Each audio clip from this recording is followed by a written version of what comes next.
Hey, this is Carter Riley from Ring Addicts. If you haven't heard about Anchor, it's the easiest way to make a podcast. Let me explain. It's free. That's right, it's free. There are creation tools that allow you to record and edit your podcast right from your phone or computer. Anchor will also distribute your podcast for you, so it can be heard on Spotify, Apple Podcasts, and many more. Don't have a listenership yet? That's cool. You can still make money from your podcast.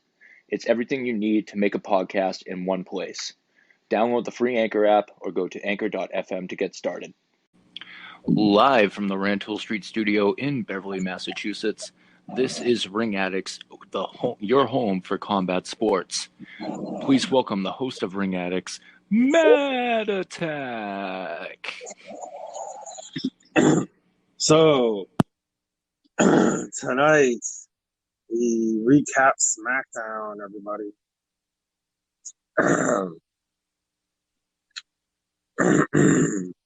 So,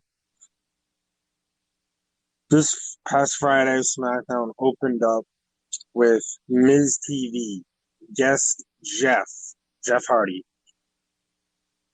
They taunt and mock Hardy, show a video of Sheamus doing the same thing. He sends a challenge through Miz and Morrison for a bar fight. Jeff accepts and makes a challenge of his own to Miz or Morrison. Miz accepts.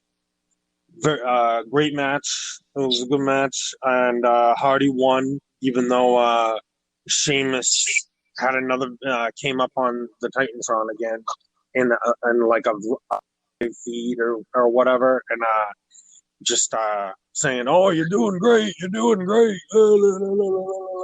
but still, Jeff got back up and won the match, and and then the next segment was a interview for Shinsuke and Cesaro, and the interviewer asks Sheamus and Cesaro, or asks Shinsuke about the fact that last week he beat Kofi, and if he thought that they would get another upset this week, and Cesaro didn't like that. Cesaro said, "Upset, it's not an upset. How would you think that the us beating them for the tag team championship wouldn't be an upset?" And it gets all over about that and everything. The interview ended, and then the next segment is Sasha and Bayley come out. Before they could even start walking down the ramp, Nikki Cross comes out, jumps on Bayley, and then they go to commercial. And when they come back, the match has started. Sasha and Bayley versus Nikki and Alexa was a great match, back and forth, but mostly dominated by Sasha and Bayley, who also won. We look back at the last fight, Braun versus Bray at Money in the Bank, and we all remember the match. I'm not gonna go back and analyze that match. That was sensible, but they did that, and then New Day has their interview for their match against Shinsuke and Cesaro, and basically, I thought the funniest part about this interview was the fact that Kofi Kingston quoted Dennis Green, the head coach of the Arizona Cardinals at the time, of which he said, "They are who we thought they were," which is one of my favorite things. I love that. But yeah, so Kofi quoted him on that, and that was really my favorite part of that interview. And now we have, and this, everybody, is the Why Skateboarding Award for the week. Karaoke on a wrestling show. It's 4 contestants. Karaoke hosted by Jey Uso, and the 4 contestants is Naomi, Lacey, Dana Brooke, and Tamina. And it was Lacey singing "With My Baby Tonight," a song sung by Jeff Jarrett, or not Jeff Jarrett, Road Dogg. We all remember that. And so Lacey sang that, and then Dana Brooke sang. Well, anyway, it doesn't really matter, but she sang one, and then Tamina sung Triple H the Game. Oh, Dana Brooke sang Honky Tonk Man song. And basically, Jay and everybody just thought that Dana Brooke doesn't know how to sing. And so they just moved on to Tamina, and Tamina sang Triple H's The Game song. And it was just, that was funny. And she just starts like headbanging and going, the game, blah, blah, blah. That she's like, crashing her head and everything, and Jey Uso comes over and says, whoa, calm down. And then Naomi was the last contestant, and she sings Dusty Rhodes' Working Man song, which she did quite well. But we all know that them having somebody sing Dusty Rhodes' song was a shot right at Cody Rhodes. And yeah, I think it was for them to just do that, just to take a shot at Cody Rhodes, and it was all just a big waste of time. I mean, even the match afterwards. I mean, it's great to see Naomi back in the ring, and I was happy to see that Naomi won the karaoke. Well, Jey Uso said, Naomi wins the karaoke. Lacey didn't really agree with that, and Lacey attacked Naomi, and then they had a match, and the match ended up getting thrown out because the ref lost control, and he just threw the match out. But Naomi won the karaoke, and they threw the match out. And like I said, I just think that the whole karaoke segment plus that match was just a big waste of time. And, just why you skateboard in WWE on the karaoke? And goddamn skateboarders! And on top of that, Naomi tweeted because somebody was saying that they want to see her back in the wrestling ring and everything. And basically Naomi said that sometimes you're gonna make a chicken salad out of chicken shit. So, with that being said, we all know how the directing is going in the back for Raw, SmackDown, and everything. So we move on. Yeah, and honestly, one more thing about the karaoke. If I want to watch fucking karaoke, I'll just go to my local Chinese food restaurant and get drunk off Mai Tais and just watch it, on a Friday night. I don't need to fucking sit on Fox and watch. Oh well, it's Fox, so SmackDown's gone to shit since it's gone to Fox. But I'm not going to sit at Fox on a Friday night and watch WWE poorly do karaoke. Yeah. Nobody likes Fox anyway. Fox is stupid.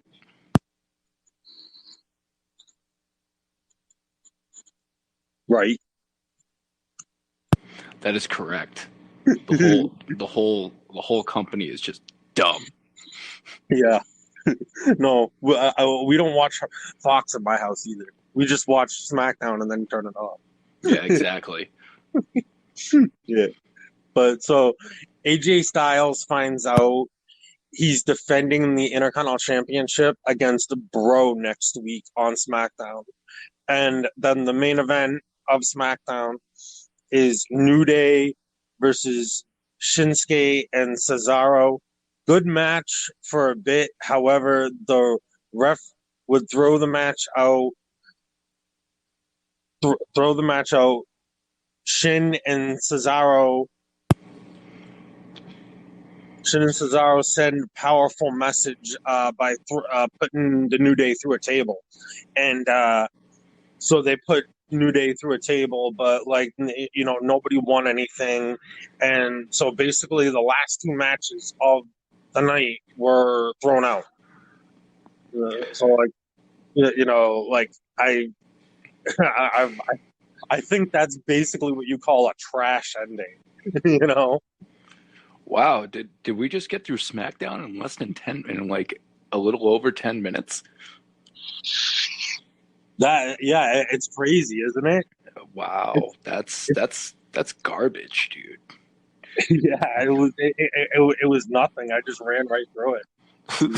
Nothing. So we still have time to fill. Like, all right, yeah, I'm gonna. That's not your fault. That's SmackDown's fault. Like, here I am. Like that was seriously it, though. I took all the notes. I know that. So I know. It like that's crazy. Yeah. Yeah, no, it's not. But yeah, it, the Twitter side of wrestling. Well, I'll touch on a few different things because Vince McMahon's mother turned 100 the other day, and he sent out a happy birthday tweet saying that he hopes that he lives to be 100 also. Oh my God! Please don't.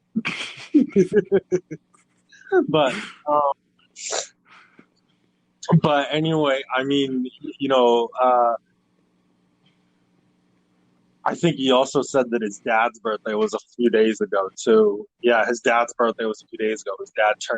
His dad would have turned 106 a few days ago. Oh my God! Please. His dad died, I think, when he was like 70s or 80s. I can't remember exactly, but yeah. But yeah. So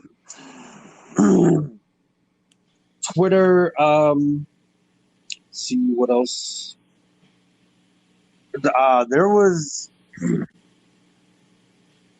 Well, there's a lot of stuff going on in sports right now. Like, now we're starting to finally get the dates that the NHL is going to return, the NBA is going to return, and MLB is supposed to return too. And I'd like to say that the Red Sox would benefit from having a short season, but I still don't think that they're going to make the playoffs. Really, I don't.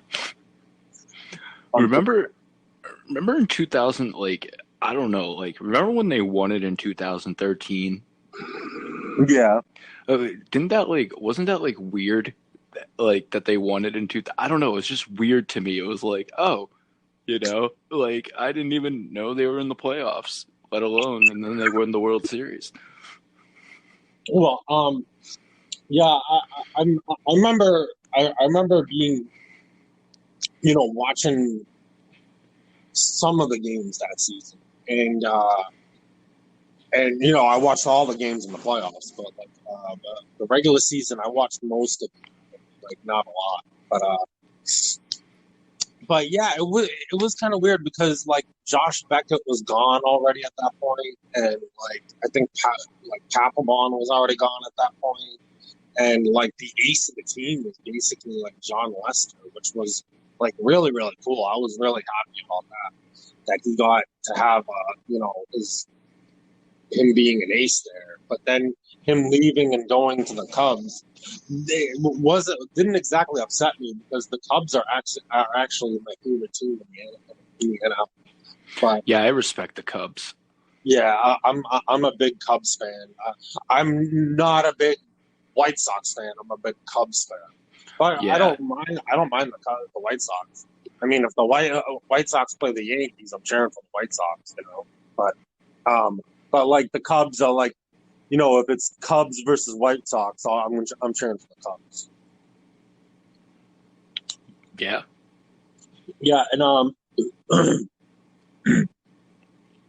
yeah, I really honestly believe that the the two standout like comeback teams are the comeback teams. They're the Red Sox and the Cubs. They're usually like comeback teams, and like I like that. But anyway, um, oh,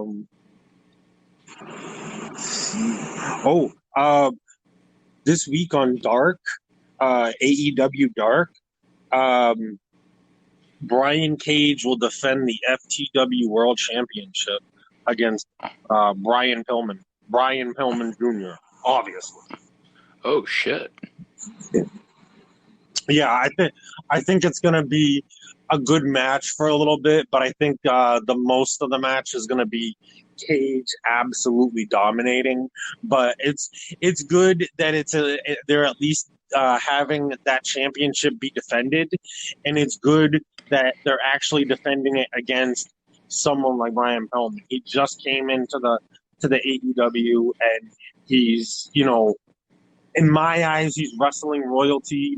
Maybe not in anybody else's eyes, but Brian Pillman, he was a great wrestler, He and was. Absolutely. he would have had a lot more opportunities if it wasn't for a few injuries early on in his career. He had a few bad injuries early on, like a concussion, and there was another one too. And I think that is most of the reason why I think he held the TV championship, but he didn't hold any other championship other than that in WCW, and in WWE he didn't hold any championship at all. And then that's once he got the WWE, that's when he finally freaking went down, because he was. I don't know if that character was just the way he wanted his character to be, or if that character. I think that character was because of the fact that he was addicted to cocaine or heroin, whatever it was he OD'd on that night.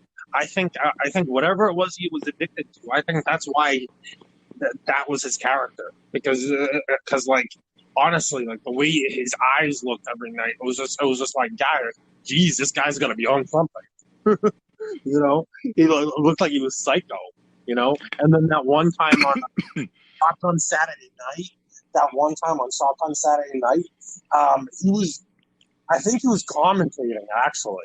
He commentated the whole show, and then at the very end of the show, he turned around and pulled somebody over the barricade, a random fan over the barricade, and just assaulted him, and he got suspended from WWE for that for at least a month, or could have been more than a month. I don't know, but WWE put up a disclaimer after that programming saying we do not condone Brian Pillman's actions. We do not condone him doing that.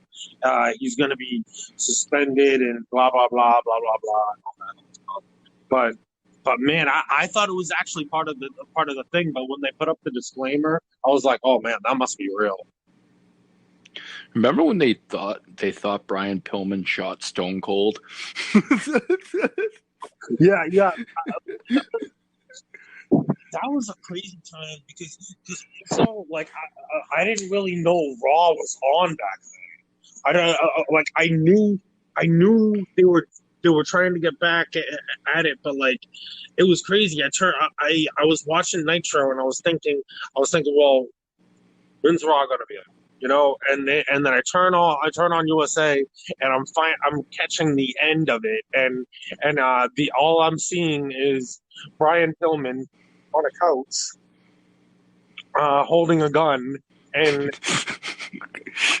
what the hell's going on? I got the scoop on everything later. Like I was like so flabbergasted and like what is this? What happened? Honestly, that's up there as one of my favorite moments next to Pissy Pants McMahon. Oh yeah, when Austin came out with the gun and he was like he was really gonna shoot McMahon, but then it ended up being one of those things. The bang. That was funny. I remember like JR and King being like, "Is he really gonna shoot him on live television?" Like, and I'm like, "No way, dude. They're not gonna. Stone Cold's not gonna put a bullet in the back of Vince McMahon's head. That's not gonna happen." Like, I honestly think that and like all the other segments that had Stone Cold and McMahon. I think that all those segments where they were like, you know, in the the employer versus the employee scenario, you know, I thought it was so like weird. They must have like talked about it in the back and laughed about a lot of it, and it's just like it's kind of weird, but you got to think that Stone Cold must have had so much fun doing all that stuff to his boss and not getting fired for it. absolutely. But that was like the perfect storyline though, because everybody that like worked a full-time job, I'm sure they've had a boss that they just wanted to put their fucking head through a wall, you know? And then you see Stone Cold Steve Austin in the WWF kicking the shit out of his boss every week, and you're like, this is awesome. Honestly, I think that's why they went that route. I think they knew that something like that would be something that they could get everybody to watch. You know, it was just kind of like I think they kind of like looked at it as like no brainer. Like you know, we're definitely going to attract people doing this. You know, Remember Kevin Nash in the ring, and he's like, he's got a gun. Oh wait, when Kevin Nash, he did that. Oh, I can't remember now, but Kevin Nash had a gun at one point though. I don't remember that. No, like there's like there was a segment, I don't know when it was, but like Mike used to talk about it all the time, and like it's Kevin Nash. I can't talk about this without laughing, but like it's Kevin Nash and he's giving a promo to somebody, and then all of a sudden he just screams, "He's got a gun!" Like you see this big fucking Kevin Nash like cower in the corner, like, oh my god, like. Oh, I think I remember what that is now. I think I remember that.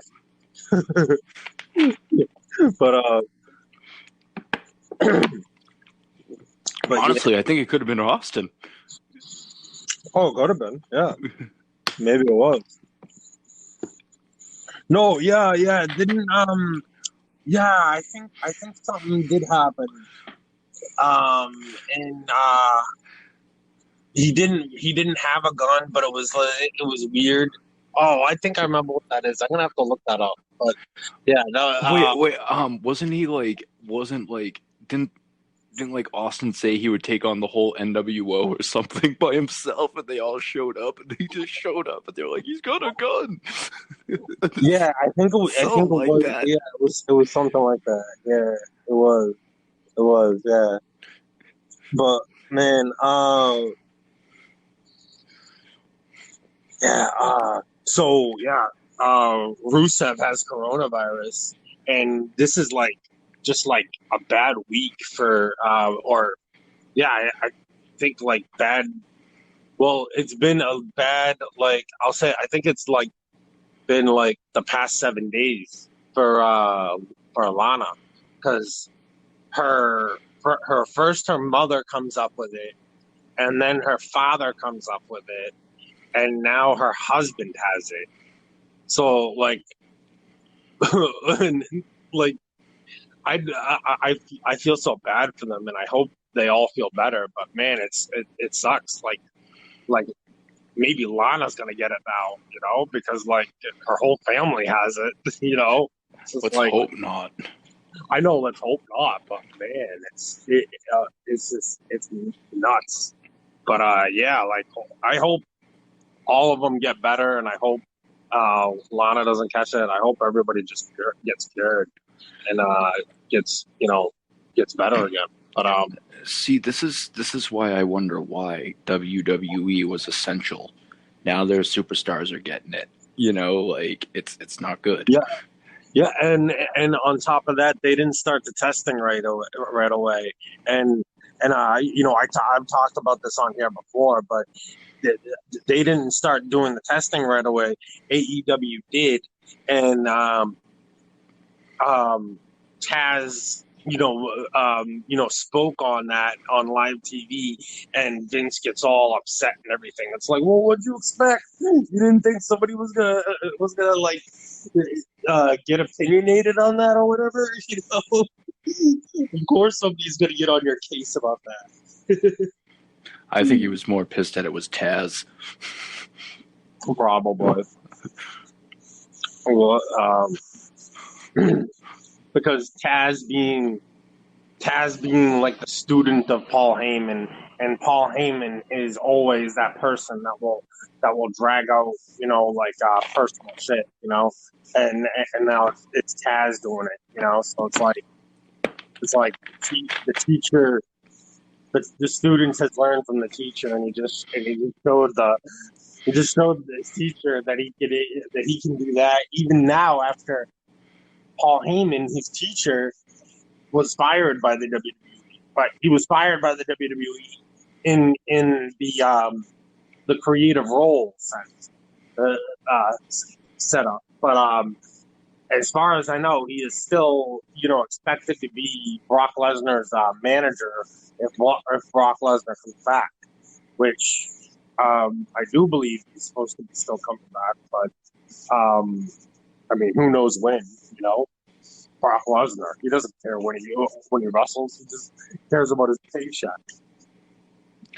I think I'm worried about Bruce Pritchard. I think he's gonna die of a heart attack really soon. The way WWE's treating him. Well, I hope not, and I hope he gets better. But it really sucks. Like they're saying, he's very, very tired. He's I think they said that he was like almost falling asleep at work and everything, and it's just ridiculous because Vince, for some reason, is just he's shooting down everybody's ideas, and it's just like what do you want from these people? I know you hired these writers. Like you must have saw something in them when you hired them, and now and now you just want to disagree with everything they say and everything they bring up, and have Friday night karaoke. Yeah, have Friday night karaoke just so you can stick in a low blow to Cody Rhodes. Oh yeah, I'm sure Cody Rhodes is really hurting from it. Yeah, he's really hurting from the fact that you're abusing his name, you're abusing his family's name, his family's reputation, and everything like that. But yeah, look what he's doing on your competition show. He's defending the TNT Championship every week. I think some weeks he's defending it against maybe some questionable competitors, but I honestly think at some point he'll be defending against more bigger and more, star power type wrestlers. But I don't know if it's true, but I got a text from that whole Cody Rhodes number, and it was like a preview for his opponent on Wednesday night, and it's Sunny Kiss. oh yeah, no, it is. It is for this week. It's Sunny Kiss, yeah. But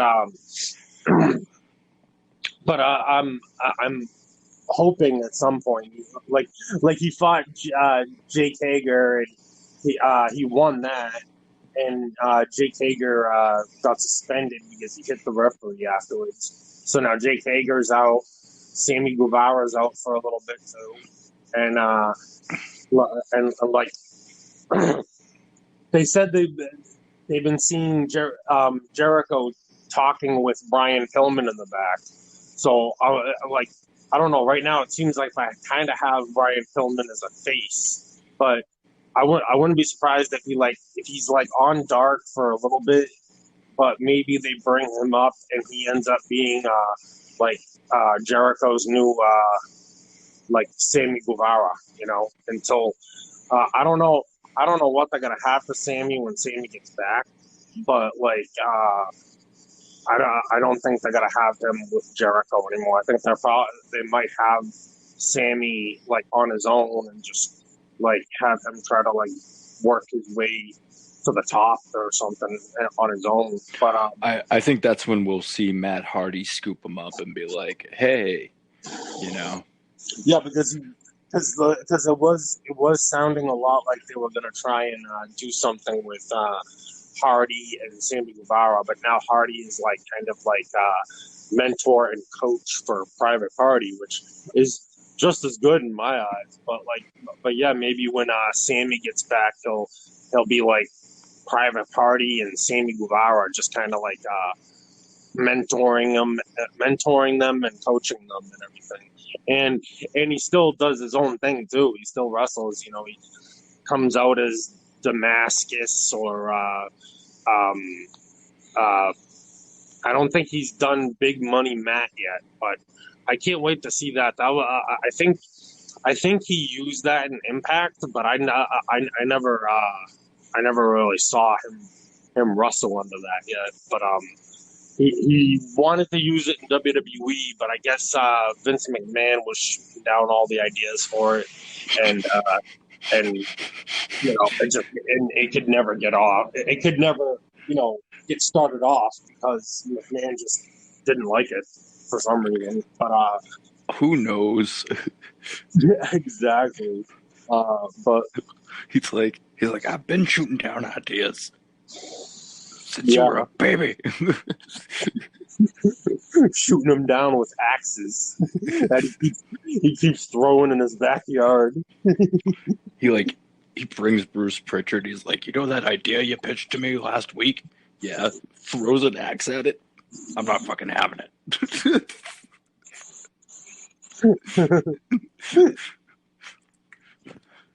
Yeah, that was crazy. But yeah, dude, that was kind of crazy how the Smackdown, it just took me minutes, it was just nuts.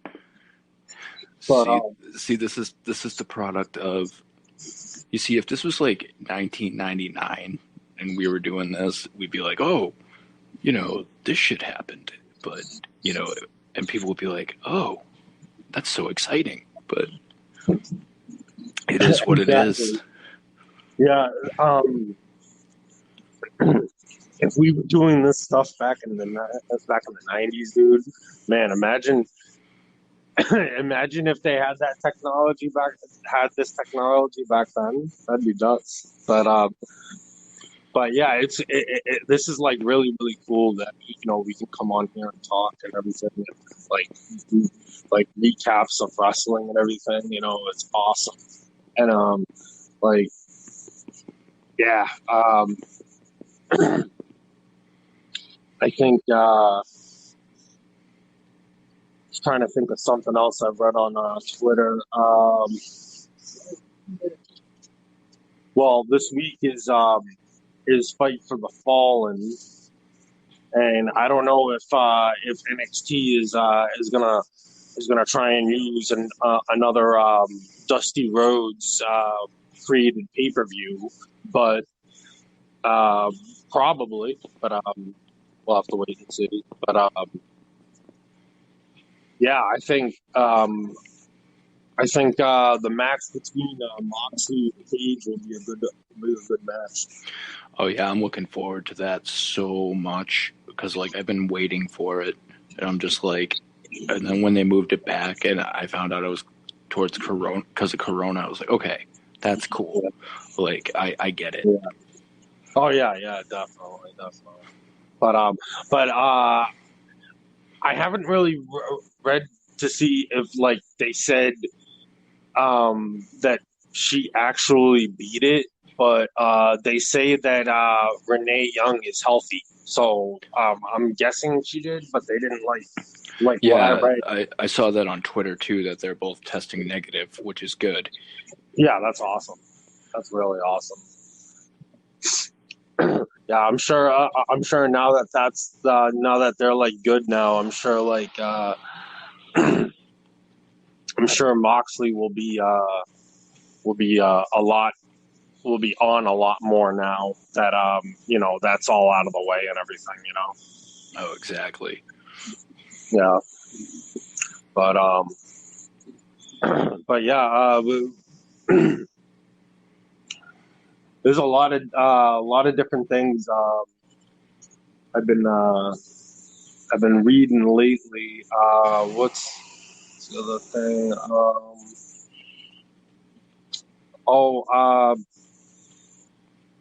Can't remember his name, but this on New Japan Wrestling, I guess Naito,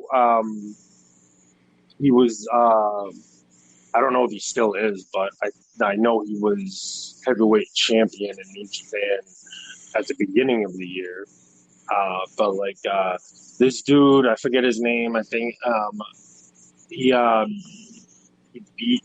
he beat Naito up pretty bad, like on one of the shows. I think it was Dominion. Dominion, I think, was the last one. Dominion, but yeah, I've been posting a lot of like good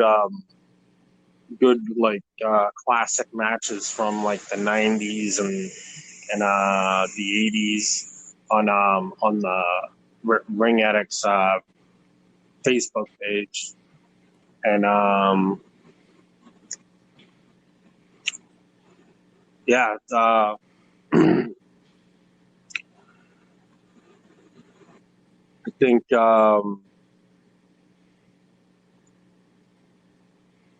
I think I think it's just I think it's unfair that the WWE is taunting Cody with his dad's his dad's theme song, his dad's name, and everything. It's dumb. They should be if they should just let him have the name and all that. They should just let him have it. But no, they gotta be all like legal about it and oh, it's making us money because we're using it and everything. It's like stupid, but yeah. But I don't know, man. I think that's pretty much all I have. But I mean, tomorrow we got a lot of things for everybody tomorrow, and then Tuesday we're gonna do tomorrow. Tomorrow we're airing on Spotify and on the iPhone one. We're airing the Monday Night Fights. Is it or the Monday Night? Monday Night Knockouts. Monday Night Knockouts, and then Tuesday we're airing the recaps of SmackDown. Or no, we aired SmackDown, but oh no, yeah, we're airing the recaps of Great American Bash, and the recap of Raw from tomorrow night. So yeah, I think that's about all I got. Yeah. All right. I will plug us out All right. then. Cool. Recorded live from the Rantoul Street studio in Beverly, Massachusetts. This was Ring Addicts, where you're home for combat sports. You can email us, ringaddictspod. That's ringaddictspod@gmail.com. You can follow us on Twitter @ringaddictspod. You can join the Facebook page, www.facebook.com/groups/Ring Addicts. If you're a walkie-talkie enthusiast, join us on Zello. The channel name is Ring Addicts. As we said before, you can listen to the podcast on Spotify and Apple Podcasts. And for MattAttack, I am Mouse, and we will catch you guys on Tuesday. Have a good night. Have a good night, everybody.